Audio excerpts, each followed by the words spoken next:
All right there, junior physicists. Sorry, today I can't be in school for a funeral.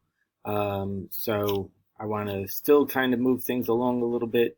So I'm going to ask you to follow along with this video. You will be submitting work, but most of it should be done for you by me. So just go along with this, see what you can learn, pause the video as you need, try some of these questions on your own. Okay, we're coming down here to 4.17, perfectly elastic collisions. Okay, I'm going to do it on paper instead of by typing so that I could explain things a little bit better. So I'm going to shift my screen here and I'm going to shift the camera around. Okay, so when we talk about perfectly elastic collisions, we said that it has to conserve kinetic energy as well as momentum. All right, now you notice I hand wrote this instead of typed it because we're not going to use that equation. That's just way too cumbersome, okay? It turns out that if I combine these two equations for elastic collisions only, we get this other relationship here, which is much, much easier to work with than that big guy up there, okay? So that's where we're going to be here right now. So let me zoom out a little bit so we can see the whole question. Give me a little room to work. Okay.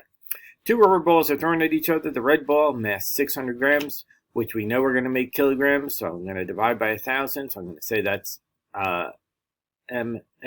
is 0.6 kilograms.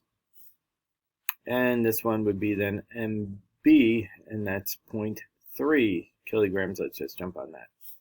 It was moving at 12 meters per second. The green ball was thrown west at 18 meters per second.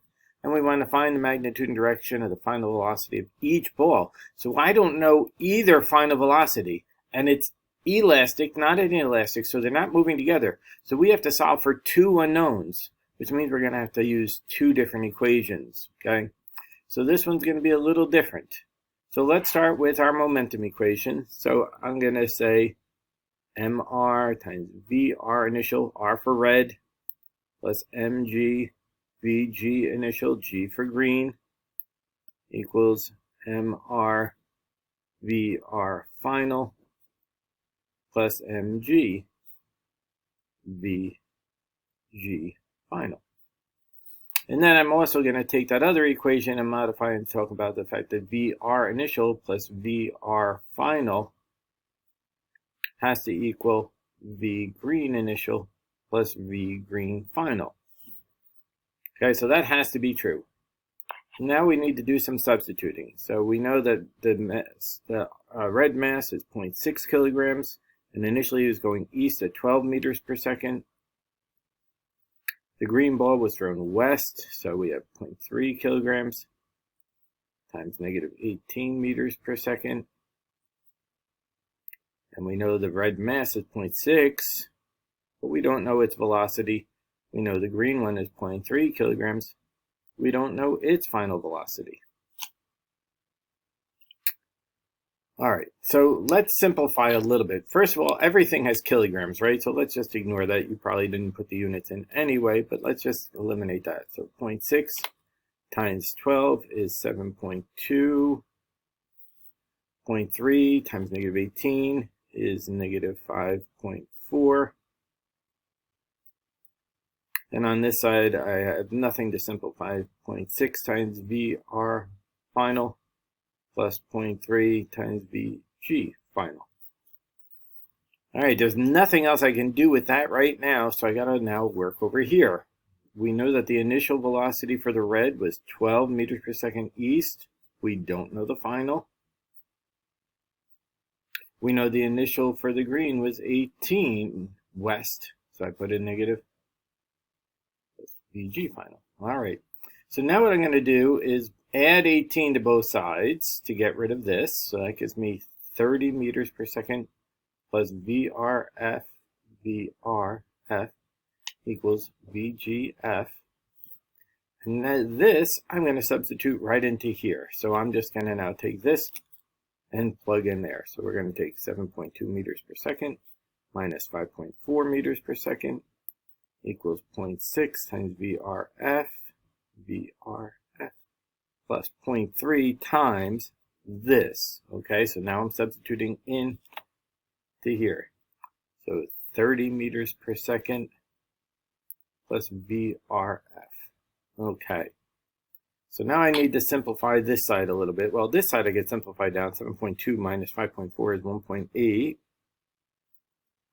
And then I have 0.6 VRF plus 0.3 times 30 is 9.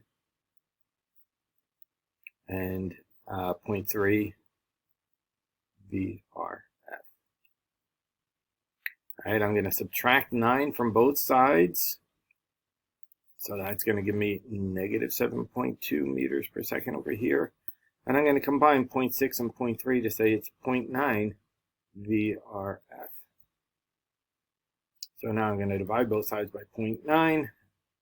And so VRF equals negative 8 meters per second, or 8 meters per second west. So I know what the red ball is doing now. Oh, you can't see that past my face. Get out of there, you ugly mug. All right. So now I got to just come back up here and take this number, plug it in here. So I have 30 meters per second minus 8 meters per second equals VGF. This means that VGF is 22 meters per second.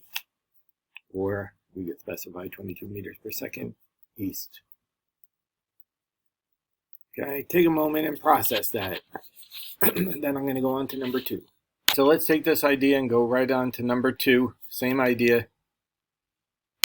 All right, so bumper car A, mass 600 kilograms, moving north at 6 meters per second. All right, so now we got the A's and B's again, so I'll just stick with MAVA initial plus MBVB initial equals MAVA final plus MBVB final. But I'm also going to have my velocity equation to showing elasticity, VA initial plus VA final equals VB initial plus VB final. All right, so MA 600 kilograms times north 6 meters per second plus MB, that's 500 kilograms, and that one is at rest 0, so this whole thing is 0, equals MA 600 kilograms times VA final, which we don't know, and MB, which is 500 kilograms, times VB final. All right, so again, I'm going to ignore the kilograms. They can all cancel out.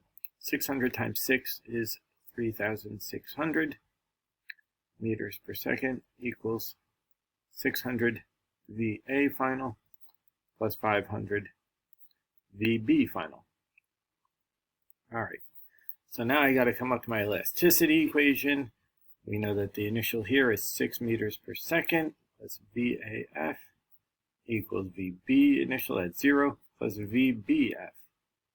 All right, so clearly VBF equals 6 meters per second plus VA final. So again, I'm just going to take this, substitute into here.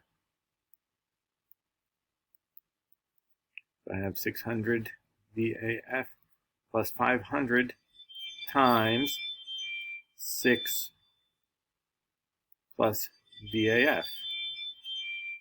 I distribute. So we have on the far right now, 500 times 6 is 3,000 meters per second plus 500 VAF. All right, I'm going to subtract 3,000 from both sides. So that gives me 600 meters per second here. And I'm going to add 600 and 500 to say we have 1,100 times VA final. All right, so now I'm going to divide both sides by 1,100. And so VA final would be 0.545 meters per second. Not a pretty number. Oh, and you can't even see that number. Sorry. Okay. So now I can take that and substitute into here. So VB final equals 6 plus 0.54. So 6 meters per second plus 0.545 equals VB final. So I'm just going to round that off and say VB final is about 6.5 meters per second. All right, there we go. That's number 2 done. Take a look, take a moment to process, and we'll pick up from there.